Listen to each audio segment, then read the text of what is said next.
Okay folks, I'm going to do a quick video here on this beautiful sunny day of my 1965 Chevrolet Impala Super Sport.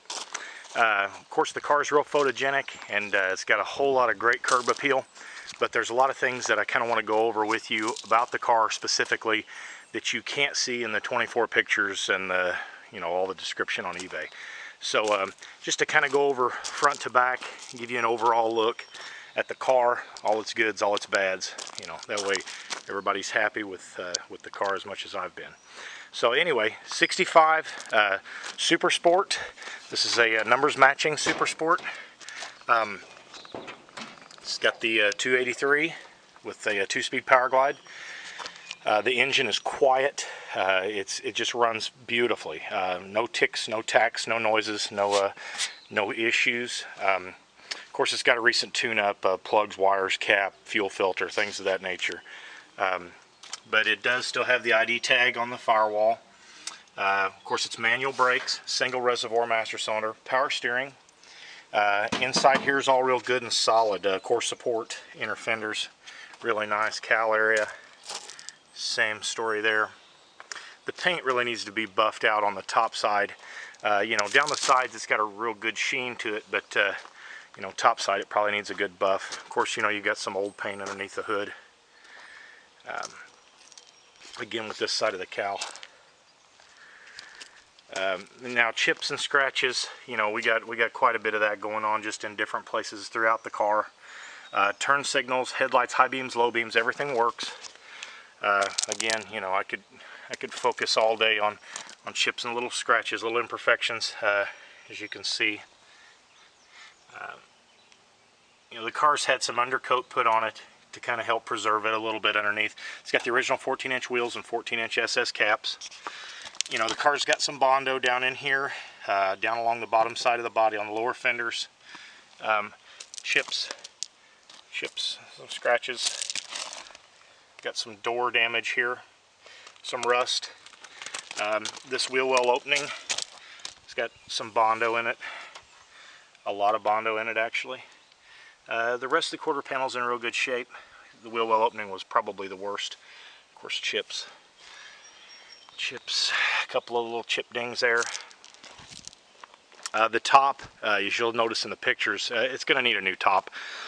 Excuse me. The top's, okay. It's not watertight by any means. This tonneau cover that's on it, or this boot, it's got a bad place on it right there, but it gets the job done. Again, it's got some chips. Excuse me. Brake lights, tail lights, backup lights, everything work. It's got a little ding right there on the trunk lid. It's got a dent in the bumper right there. It's got dual exhaust that sounds really, really good. Let's get to this side here. Got a ding there. Got some rock chips. Got some Bondo down here. Just some old body work that's starting to kind of bubble in a few places. Again, some bubbles, a break in the paint, some chips, bad spot here on the rocker where the old body work's starting to bubble, chips along the bottom side here, chip, little Bondo there, bubble, and that's about the worst of it on the body. Wipers work.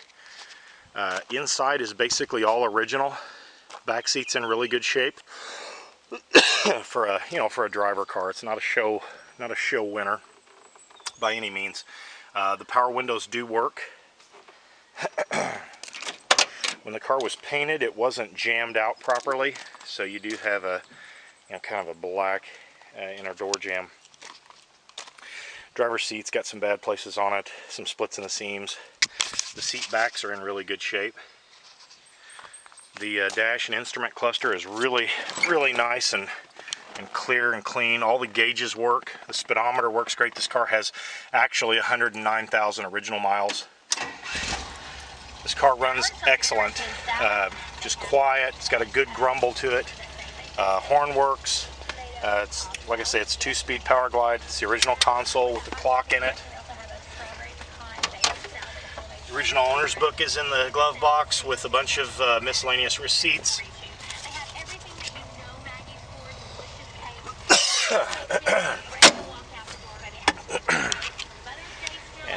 it's missing this sun visor here. It's got the passenger side one. Let's see, I'll go over to the other side. Give you a listen.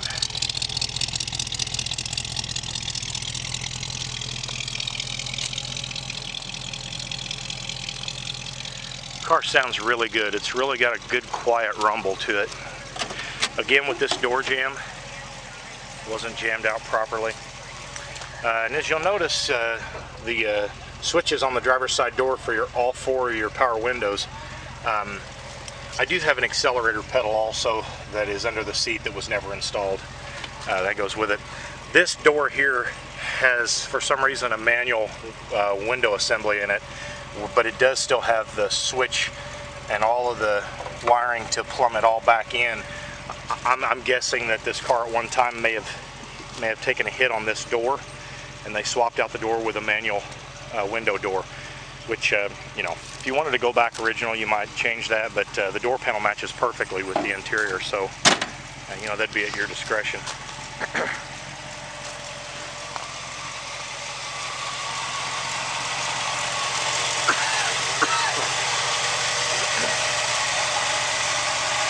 Real quiet, you know, runs like a sewing machine.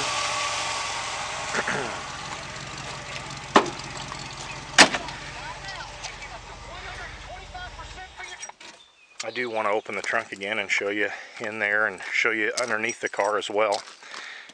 Show you the frame. The underside of the trunk lid, it's in really good shape. The drip rail is in good shape. In the trunk floor, like you see in the pictures, if somebody did replace this trunk floor, they did a really good job. You know, the seams and everything. I got better pictures on the listing, but you know, it's a good sound, solid floor. I don't know if it was an OEM floor, but apparently somebody had taken the time to do a really good job installing that floor in the trunk.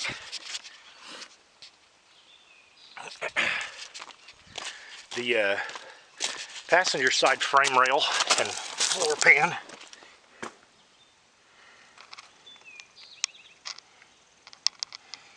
This side of the frame is in really good shape.